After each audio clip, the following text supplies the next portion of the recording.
Hello book lovers, welcome to Uncommon Reader. It's Daniela here. Today I want to dedicate a video to Americanah by Chimamanda Ngozi Adichie or Adichie. Please, someone help with the pronunciation.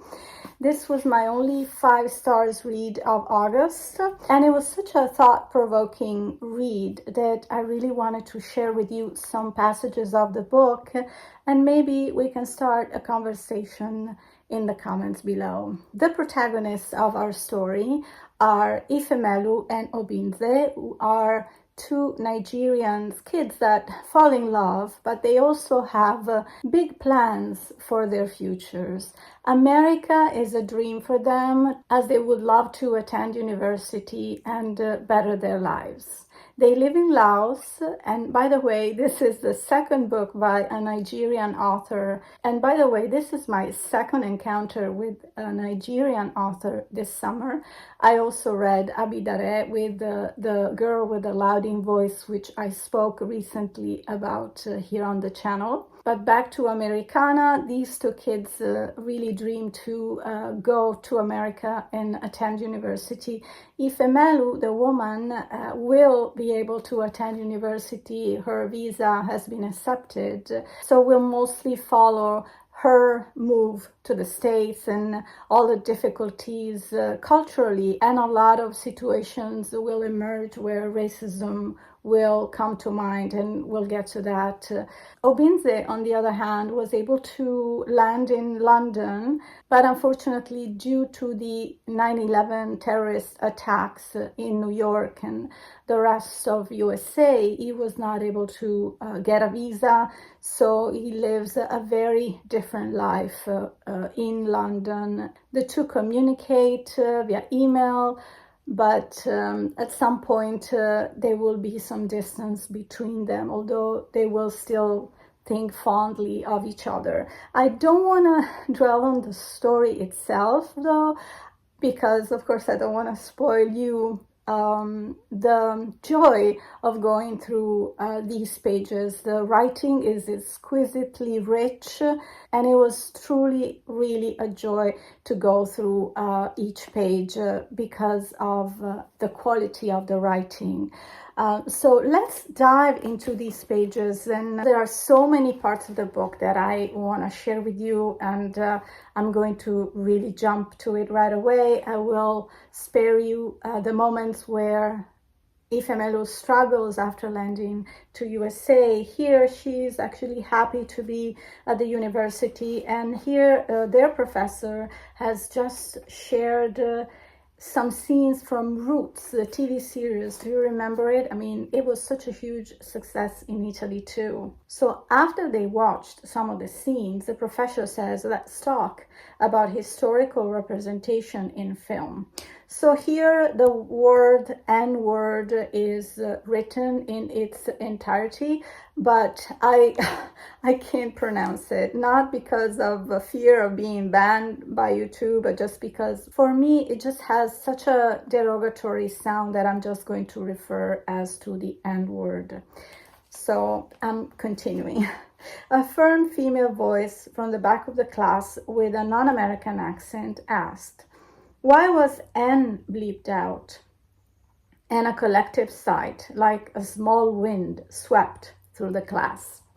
Well, this was a recording from network television, and one of the things I wanted us to talk about is how we represent history in popular culture, and the use of the N-word is certainly an important part of that, Professor Moore said. It makes no sense to me, the firm voice said. Ifemelu turned. The speaker's natural hair was cut as low as a boy's, and her pretty face, wide-foreheaded and fleshless, reminded Ifemelu of the East Africans who always won long-distance races on television. I mean, N is a word that exists. People use it. It is part of America. It has caused a lot of pain to people, and I think it is insulting to bleep it out. Well, Professor Moore said, looking around as though for help. It came from a gravely voice in the middle of the class. Well, it's because of the pain that word has caused that you shouldn't use it. Shuden sailed astringently into the air, the speaker, an African-American girl wearing bamboo hoop earrings. Thing is, each time you say it, the word hurts African-Americans, a pale, shaggy-haired boy in front said. Ifemelu raised her hand. Faulkner's Light in August, which she had just read, was on her mind. I don't think it's always hurtful. I think it depends on the intent and also on who is using it. And the conversation continues. So my thoughts on this, as a white female, I can't stand the word, and I am bothered also when I hear it from African American rappers in their songs. It's all over their songs, and it really annoys me. I don't know how you feel about it. Here's another passage of the book, which is more cultural, actually. And all these episodes and the differences that she will notice into culture, society, racism topics will end up material for a blog that Ifemelu will launch and will be very, very successful. Between chapters, will be articles from her blog as well that I will read some of them later on. So this is a kind of a funny cultural thing that Americans have, that they like to show their houses to their guests. This is a friend of Ifemelu talking. When you visit the home of an American with some money, they will offer to show you their house. Forget that in your house back home, your father will throw a fit if anyone came close to his bedroom. We all know that the living room was where it stopped, and if absolutely necessary, then the toilet. But please smile and follow the American and see the house. And make sure you say you like everything, and do not be shocked by the indiscriminate touching of American couples. Standing in line at the cafeteria, the girl will touch the boy's arm, and the boy will put his arm around her shoulder, and they will rub shoulders and back and rub. But please do not imitate this behavior. Well, not only in America, I mean, we totally are at ease with this type of behavior in, Europe too. So what I notice about the writing of this author is that she was able to describe a person with just one phrase. For example, here she's trying to get a job as a babysitter, and the husband of the woman that will hire her says, "You must be Janika's friend from Nigeria," he said, smiling, brimming with his awareness of his own charm. He looked people in the eye, not because he was interested in them, but because he knew it made them feel that he was interested in them. And here's a brief description of Kimberly, the woman who's going to hire her, and Laura, her sister. Ifemelu watched them so alike in their looks and both unhappy people. But Kimberly's unhappiness was inward, unacknowledged, shielded by her desire for things to be as they should, and also by hope. She believed in other people's happiness because it meant that she too might one day have it. Laura's unhappiness was different, spiky. She wished that everyone around her were unhappy because she had convinced herself that she would always be. How sad. Here's another interesting encounter, and I think that this is quite to the point sometimes. So she is babysitting, and a man that was supposed to clean the carpet to the house where she was working rang the door. And when Ifemelu opened the door, he stiffened when he saw her. First, surprise flitted over his features, then it ossified to hostility. "You need a carpet cleaned?" he asked, as if he did not care, as if he could change her mind, as if he wanted her to change her mind.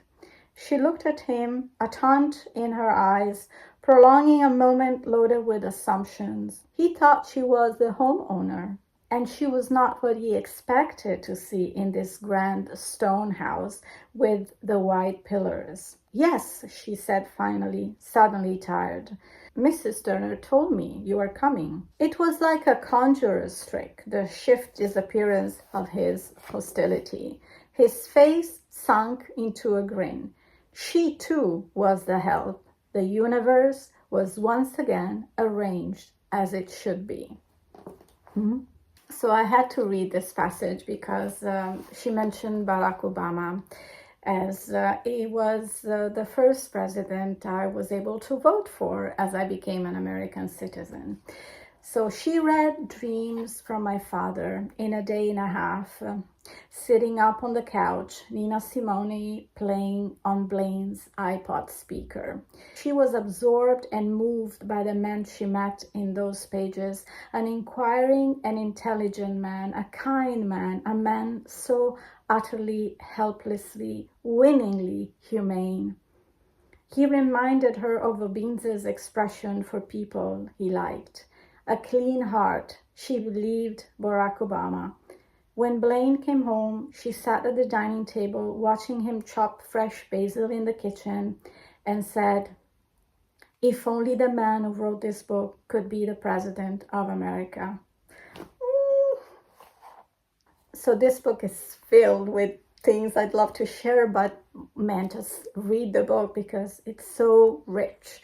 I'm gonna finish up with one of Ifemelu's blogs, and of course in the book we also follow Obinza's story, which is well very, very intense. This is an article called "Understanding America for the Non-American Black, a few explanations of what things really mean." Number one, of all their tribalism, Americans are most uncomfortable with race.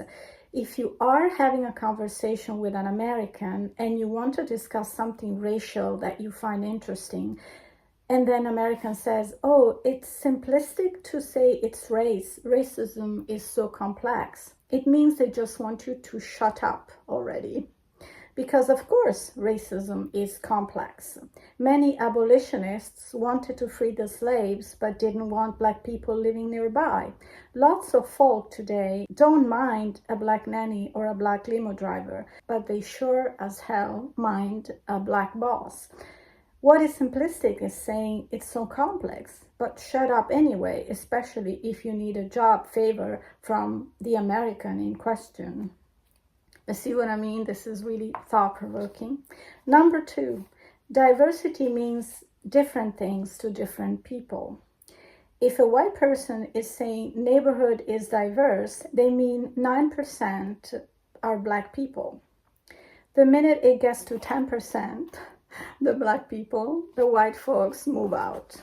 If a Black person says diverse neighborhood, they are thinking 40% Black. Number three, sometimes they say culture when they mean race. They say a film is mainstream when they mean white folks like it or made it. When they say urban, it means Black and poor and possibly dangerous and potentially exciting. Racially charged means we are uncomfortable saying racist. Read it. It's so worth it. So now I want to hear from you. What did you think about the passages that I read? And are you intrigued by this book? You're going to read it? For me, I loved what Chimamanda wrote, and I kind of really sympathize with her reasoning.